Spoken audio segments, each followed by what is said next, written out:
정말 심각한 이야기를 해드려야 할 것 같습니다. 여러분께서 매일 아침 건강을 위해 챙겨 드시는 그 과일이 사실은 여러분의 혈관을 막고 췌장을 병들게 하는 시한폭탄이라면 믿으시겠습니까? 평생 건강하다고 믿어온 과일 때문에 당뇨병 진단을 받고 통풍으로 밤새 울부짖으며 지방간으로 쓰러지는 분들을 수없이 봐왔습니다. 40년간 노인 건강을 연구해온 의사로서 더는 이 진실을 숨길 수 없어 오늘 이 자리에 섰습니다. 지금부터 제가 알려드리는 내용에 집중하신다면 여러분의 남은 인생이 완전히 달라질 것입니다. 오늘은 당장 버려야 할 독이 되는 과일 3가지와 반대로 꼭 드셔야 할 보약 과일 4가지를 모두 공개하겠습니다. 첫 번째로 여러분이 경계하셔야 할 과일은 바로 바나나입니다. 바나나가 왜 문제냐고 반문하실 분들이 많으실 겁니다. 변비에 좋고 기운이 날 때 최고라고 알고 계시죠? 하지만 60세가 넘으신 분들에게 바나나는 완전히 다른 얼굴을 보입니다. 바나나 한 개에는 각설탕 7개 분량의 당분이 들어 있습니다. 노년기에 혈당 조절 능력이 떨어진 우리 몸에 이런 당분 폭탄은 췌장을 지치게 만들고 당뇨병을 부릅니다. 더 무서운 건 칼륨입니다. 젊을 때는 좋았던 칼륨이 신장 기능이 떨어진 노년에는 처리되지 못하고 쌓여 심장 박동을 불규칙하게 만듭니다. 제가 진료했던 강원도의 최철수 할아버님 이야기를 들려드리겠습니다. 79세이신 할아버님은 평생 농사를 지으시며 매일 아침 바나나 2개를 새참으로 드셨습니다. 건강을 위한 습관이라고 굳게 믿으셨죠. 그러던 어느 날 밭에서 갑자기 쓰러지셨습니다. 병원 검사 결과는 충격적이었습니다. 고칼륨 혈증으로 인한 급성 심부전이었습니다. 할아버님은 병상에서 울먹이며 말씀하셨습니다. 박사님, 평생 몸에 좋다고 먹은 바나나가 저를 이렇게 만들었다니 하늘이 무너지는 것 같습니다.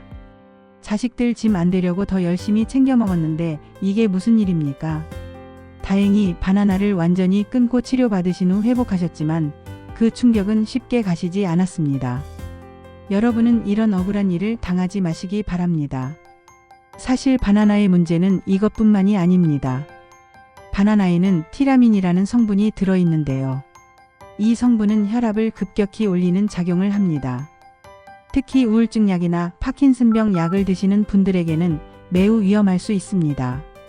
제가 아는 한 어르신은 우울증 약을 드시면서 바나나를 즐겨 드셨는데 갑자기 극심한 두통과 함께 혈압이 200까지 치솟는 고혈압 위기를 겪으셨습니다.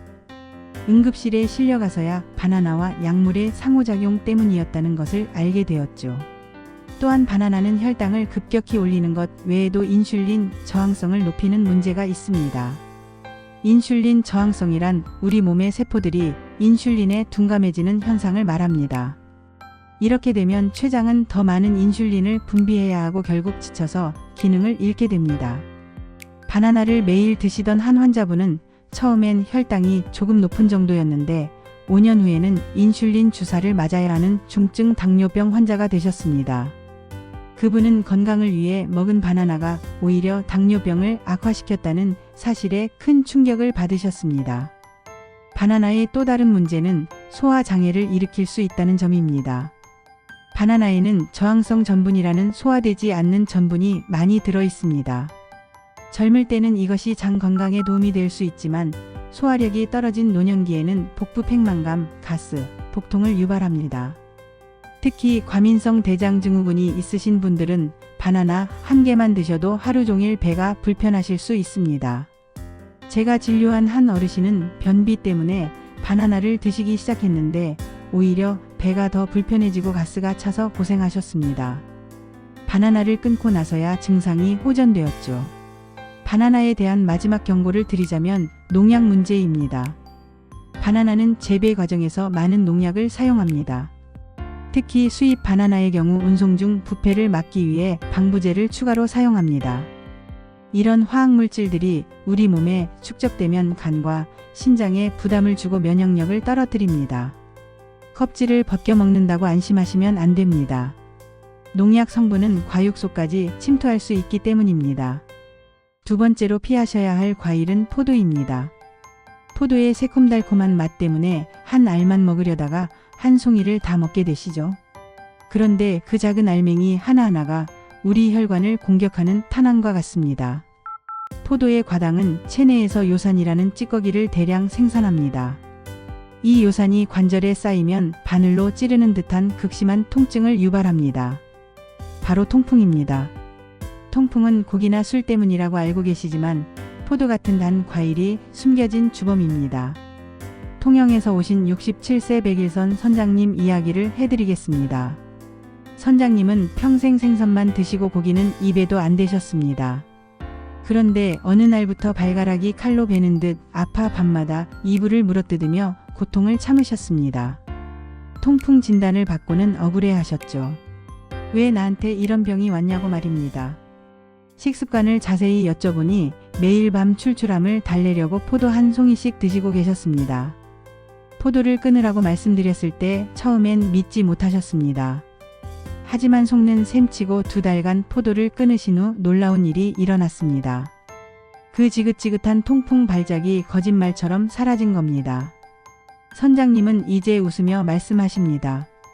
과일 한 송이가 내 밥줄을 끊을 뻔했다고 말이죠. 특히 건포도는 수분이 빠져 당분만 농축되어 더욱 위험하니 각별히 조심하셔야 합니다. 포도의 문제는 통풍뿐만이 아닙니다. 포도에는 레스베라트롤이라는 성분이 있어 건강에 좋다고 알려져 있지만 이것도 과량 섭취하면 문제가 됩니다. 레스베라트롤은 혈액을 묽게 만드는 작용을 하는데 혈전 예방약을 드시는 분들에게는 출혈 위험을 높일 수 있습니다. 제가 진료한 한 환자분은 와파린이라는 혈전 예방약을 드시면서 포도를 자주 드셨는데 잇몸 출혈이 멈추지 않아 응급실에 오신 적이 있습니다. 검사 결과 혈액 응고 기능이 심각하게 저하되어 있었습니다. 포도 섭취를 중단한 후에야 정상으로 돌아왔죠. 포도의 또 다른 숨겨진 위험은 농약 잔류량입니다. 포도는 껍질째 먹는 과일인데 껍질에 농약이 가장 많이 남아 있습니다. 특히 수입 포도의 경우 더 심각합니다. 미국 환경보호단체의 조사에 따르면 포도는 농약 잔류량이 가장 높은 과일 중 하나입니다. 이런 농약들은 우리 몸에서 호르몬 교란을 일으키고 암 발생 위험을 높입니다. 물로 씻는다고 완전히 제거되지 않으니 주의하셔야 합니다. 포도씨를 드시는 분들도 계신데 이것도 조심하셔야 합니다. 포도씨에는 탄닌이라는 성분이 많이 들어있는데 이것이 철분 흡수를 방해합니다. 빈혈이 있으신 분들이나 철분제를 드시는 분들은 특히 피하셔야 합니다. 한 어르신은 건강을 위해 포도씨까지 씹어 드셨는데 오히려 빈혈이 악화되어 어지럼증과 무기력증으로 고생하셨습니다. 포도씨 섭취를 중단하고 철분제를 복용한 후에야 회복되셨죠. 포도주스는 더욱 위험합니다. 시중에 파는 포도주스는 농축액에 설탕을 추가한 경우가 많습니다. 100% 과즙이라고 써 있어도 안심하시면 안 됩니다. 농축 과정에서 당분이 더욱 농축되기 때문입니다. 포도주스 한 잔에는 콜라보다 더 많은 당분이 들어있을 수 있습니다.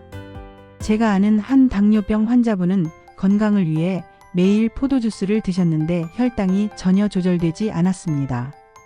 포도주스를 끊고 나서야 혈당이 안정되었죠. 세 번째로 식탁에서 추방하셔야 할 과일은 수박입니다. 여름철 시원한 수박 한 조각의 유혹을 뿌리치기 어려우시죠? 하지만 수박의 과당은 우리 몸에서 가장 교활하게 행동합니다. 밥이나 빵의 포도당은 온몸의 세포가 에너지로 사용합니다. 하지만 과일의 과당은 다릅니다. 과당은 정상적인 에너지 대사를 피해 곧장 간으로 달려갑니다. 간은 과당 처리에 바빠 다른 해독 작업을 제대로 못하게 됩니다. 처리하지 못한 과당은 지방으로 변해 간에 쌓입니다. 술 한 방울 안 마셔도 지방간이 생기는 이유가 바로 여기 있습니다. 더 무서운 건 과당이 포만감 신호를 고장 낸다는 겁니다. 밥을 먹으면 배부르다는 신호가 오지만 과당은 그런 신호를 보내지 않습니다. 그래서 수박은 먹어도 배가 안 부르고 오히려 식욕을 자극합니다. 작년 제가 진료한 72세 고은숙 어머님 사례를 말씀드리겠습니다. 가족들이 먹다 남긴 수박 반 통이 아까워 혼자 다 드셨습니다. 그날 밤 식은 땀을 흘리고 구토를 하며 응급실에 실려 오셨습니다. 급성 당뇨 쇼크였습니다. 어머님은 그 후로 수박만 보면 몸서리를 치십니다. 저게 과일이 아니라 내 목숨을 위협한 무기였다고 말씀하시면서요. 아깝다는 생각이 병을 부른다는 사실을 꼭 기억하십시오. 수박의 문제는 당분만이 아닙니다. 수박은 90% 이상이 수분인데 이 많은 수분이 한꺼번에 들어오면 우리 몸에 전해질 균형이 깨집니다. 특히 나트륨 농도가 급격히 떨어지는 저나트륨 혈증이 발생할 수 있습니다. 이렇게 되면 두통, 메스꺼움, 의식 저하까지 일어날 수 있습니다. 한 어르신은 더운 여름날 수박을 한 통 가까이 드시고 의식을 잃어 응급실에 실려 오셨습니다. 검사 결과 심각한 저나트륨 혈증이었습니다. 수박의 또 다른 위험은 리코펜 과다 섭취입니다. 리코펜은 항산화 성분으로 알려져 있지만 과량 섭취하면 소화 장애를 일으킵니다. 복통, 설사, 메스꺼움 등의 증상이 나타날 수 있습니다. 특히 위장이 약하신 노년층에게는 더욱 문제가 됩니다. 제가 진료한 한 환자분은 수박을 드신 후 심한 복통과 설사로 탈수 증상까지 보이셨습니다. 수박에는 시트룰린이라는 아미노산이 들어있는데 이것이 혈관을 확장시키는 작용을 합니다. 혈압약을 드시는 분들에게는 혈압을 너무 떨어뜨려 위험할 수 있습니다. 한 고혈압 환자분은 혈압약을 드시면서 수박을 많이 드신 후 어지럼증으로 쓰러지셨습니다. 혈압이 9060까지 떨어져 있었죠. 수박 섭취를 제한한 후에야 혈압이 안정되었습니다. 수박씨를 삼키시는 분들도 계신데 이것도 위험할 수 있습니다. 수박씨는 소화되지 않고 장에 쌓일 수 있습니다. 특히 개실이 있으신 분들은 개실염을 일으킬 위험이 있습니다. 한 어르신은 수박씨를 자주 삼키셨는데 심한 복통으로 병원에 오셔서 검사해보니 개실염이었습니다. 수술까지 고려할 정도로 심각했죠. 자, 이제 독이 되는 과일 이야기는 여기까지입니다. 그럼 대체 뭘 먹고 살라는 거냐고 답답하실 겁니다. 걱정 마십시오. 지금부터 여러분의 세포를 전개 되돌릴 기적의 보약 과일 4가지를 공개하겠습니다.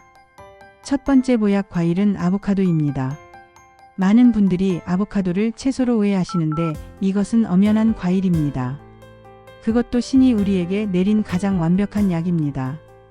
아보카도는 당분이 거의 없는 대신 혈관 속 나쁜 기름을 녹이는 착한 지방으로 가득합니다. 막힌 하수구를 뚫는 것처럼 아보카도의 불포화 지방산은 끈적한 피를 맑게 하고 딱딱한 혈관을 부드럽게 만듭니다. 혈당 지수도 거의 0에 가까워 당뇨 환자분들도 마음 놓고 드실 수 있습니다. 평생교직에 계셨던 75세 김정호 선생님 이야기를 들려드리겠습니다. 선생님은 고혈압과 고지혈증 약을 드셨는데도 수치가 잘 안 잡혔습니다. 제가 매일 아침 아보카도 반 개씩 샐러드에 넣어 드시라고 권했습니다. 석 달 후 놀라운 일이 일어났습니다. 혈압이 안정되어 약을 절반으로 줄였고 나쁜 콜레스테롤이 30%나 떨어졌습니다. 담당 의사도 깜짝 놀랐다고 합니다. 선생님은 제 손을 잡고 말씀하셨습니다. 아보카도 반쪽이 수십 년 먹은 약보다 효과가 좋았다고요. 아보카도의 놀라운 효능은 이것뿐만이 아닙니다. 아보카도에는 루테인과 제아잔틴이라는 성분이 풍부합니다. 이 성분들은 눈 건강에 필수적입니다. 특히 노인성 황반변성을 예방하는 데 탁월한 효과가 있습니다. 제가 진료한 한 어르신은 시력이 점점 나빠져 신문도 읽기 힘들어 하셨는데 매일 아보카도를 드신 후 시력이 많이 개선되셨습니다. 안과 검사에서도 황반부 상태가 좋아졌다는 결과를 받으셨죠. 아보카도에는 비타민 K가 풍부하게 들어 있습니다. 비타민 K는 뼈 건강에 필수적인 영양소입니다. 칼슘이 뼈에 잘 흡수되도록 도와주고 골다공증을 예방합니다. 한 골다공증 환자분은 아보카도를 꾸준히 드신 후 골밀도가 증가했다는 검사 결과를 받으셨습니다. 의사도 놀랄 정도의 개선이었죠. 아보카도의 올레산은 염증을 줄이는 강력한 항염증 작용을 합니다. 관절염으로 고생하시는 분들에게 특히 좋습니다. 무릎 관절염으로 계단도 오르기 힘들어 하셨던 한 어르신은 아보카도를 꾸준히 드신 후 통증이 많이 줄어 이제는 산책도 하신다고 합니다. 아보카도에는 엽산이 풍부합니다. 엽산은 호모시스테인이라는 유해 물질을 제거하는 역할을 합니다. 호모시스테인이 높으면 심장병과 뇌졸중 위험이 증가합니다. 한 심장병 환자분은 아보카도를 드신 후 호모시스테인 수치가 정상으로 돌아왔습니다. 아보카도의 섬유질은 장 건강에도 좋습니다. 변비로 고생하시는 분들에게 특히 효과적입니다. 한만성 변비 환자분은 아보카도를 드신 후 배변이 규칙적으로 되었다고 하셨습니다. 화학 변비약 없이도 자연스럽게 해결되었죠. 두 번째 보약 과일은 블루베리입니다. 나이 들수록 기억이 가물가물하고 자꾸 깜빡하시죠? 치매가 오는 건 아닌가 덜컥 겁이 나실 겁니다. 블루베리의 안토시아닌 성분은 뇌세포 노화를 막고 신경세포 연결을 강화합니다. 기억력 감퇴와 치매를 막는 가장 강력한 천연물질입니다. 서울에 사시는 78세 윤혜진 어머님은 심한 브레인폭으로 고생하셨습니다. 머릿속에 안개가 낀 것처럼 멍한 증상이었죠. 평생 즐기던 독서도 못하고 대화도 힘들어 집에만 계셨습니다. 따님 권유로 매일 아침 냉동 블루베리 한 줌을 요거트에 드시기 시작했습니다. 6개월 후 어머님은 예전의 총명함을 되찾으셨습니다. 지금은 독서 모임도 나가시고 친구들에게 블루베리 전도사가 되셨다고 합니다. 블루베리의 효능은 뇌 건강만이 아닙니다. 블루베리에는 프테로스틸벤이라는 성분이 있는데 이것은 혈당을 조절하는 데 도움을 줍니다. 당뇨병 전 단계였던 한 환자분은 블루베리를 꾸준히 드신 후 혈당이 정상 범위로 돌아왔습니다. 당뇨병 약을 먹지 않고도 혈당 관리가 가능해진 것이죠. 블루베리의 안토시아닌은 혈관 건강에도 탁월합니다. 혈관벽을 튼튼하게 하고 혈액순환을 개선합니다. 다리가 자주 붓고 저리셨던 한 어르신은 블루베리를 드신 후 증상이 많이 개선되셨습니다. 이제는 오래 걸어도 다리가 붓지 않는다고 하십니다. 블루베리는 요로 감염 예방에도 효과적입니다. 방광염으로 자주 고생하시던 한 어르신은 블루베리를 꾸준히 드신 후 방광염이 재발하지 않았습니다. 항생제를 먹지 않고도 건강을 유지하고 계십니다. 블루베리의 비타민 C와 E는 피부 노화를 막아줍니다. 주름과 기미로 고민하시던 한제 시도할개 속 편집 어르신은 블루베리를 드신 후 피부가 맑아지고 탄력이 생겼다고 하셨습니다. 주변에서 젊어 보인다는 말을 자주 듣는다고 기뻐하셨죠. 블루베리는 암 예방에도 도움이 됩니다. 특히 대장암과 유방암 예방에 효과적이라는 연구 결과가 많습니다. 가족력으로 암이 걱정되시던 한 분은 블루베리를 꾸준히 드시며 건강을 지키고 계십니다. 세 번째 보약 과일은 키위입니다. 키위 한 개에는 하루 필요한 비타민C의 2배가 들어 있습니다. 이 풍부한 비타민C는 우리 몸의 면역세포를 훈련시키고 무장시킵니다.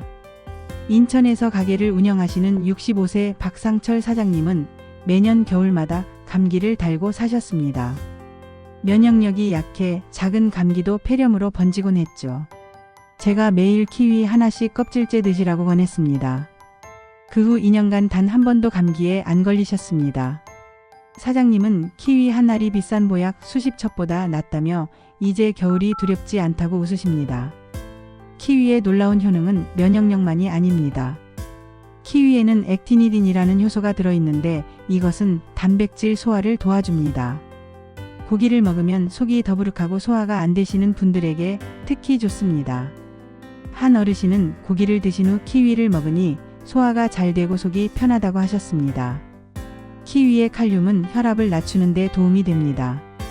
하지만 바나나와 달리 키위의 칼륨은 적정량이어서 신장에 부담을 주지 않습니다. 경계성 고혈압이셨던 한 분은 키위를 꾸준히 드신 후 혈압이 정상으로 돌아왔습니다. 혈압약을 먹지 않고도 관리가 가능해진 것이죠. 키위에는 세로토닌이 들어있어 수면의 질을 높여줍니다. 불면증으로 고생하시던 한 어르신은 저녁에 키위를 드신 후 잠이 잘 온다고 하셨습니다. 수면제 없이도 푹 주무실 수 있게 되었죠. 키위의 엽산은 빈혈 예방에 좋습니다. 특히 철분과 함께 섭취하면 효과가 배가 됩니다. 빈혈로 어지럼증이 심하셨던 한 어르신은 키위와 견과류를 함께 드신 후 빈혈이 개선되었습니다. 키위는 골다공증 예방에도 도움이 됩니다. 키위에 들어있는 비타민 K와 칼슘이 뼈를 튼튼하게 만들어줍니다. 골다공증 초기였던 한 분은 키위를 꾸준히 드신 후 골밀도가 증가했습니다. 네 번째 숨겨진 보물은 자몽입니다. 자몽의 쌉쌀한 맛을 내는 나린진 성분은 인슐린 감수성을 높입니다. 인슐린 감수성이 높아지면 췌장이 적은 인슐린으로도 혈당을 효과적으로 조절할 수 있습니다. 지친 췌장에 휴식을 주는 고마운 과일입니다. 하지만 반드시 기억하셔야 할 게 있습니다. 혈압약이나 고지혈증약을 드시는 분은 절대 자몽을 드시면 안 됩니다. 자몽 성분이 약의 혈중 농도를 비정상적으로 높여 치명적 부작용을 일으킬 수 있습니다.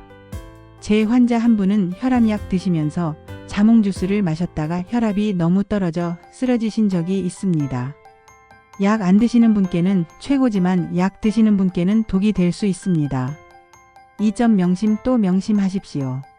자몽의 놀라운 효능을 더 자세히 말씀드리겠습니다.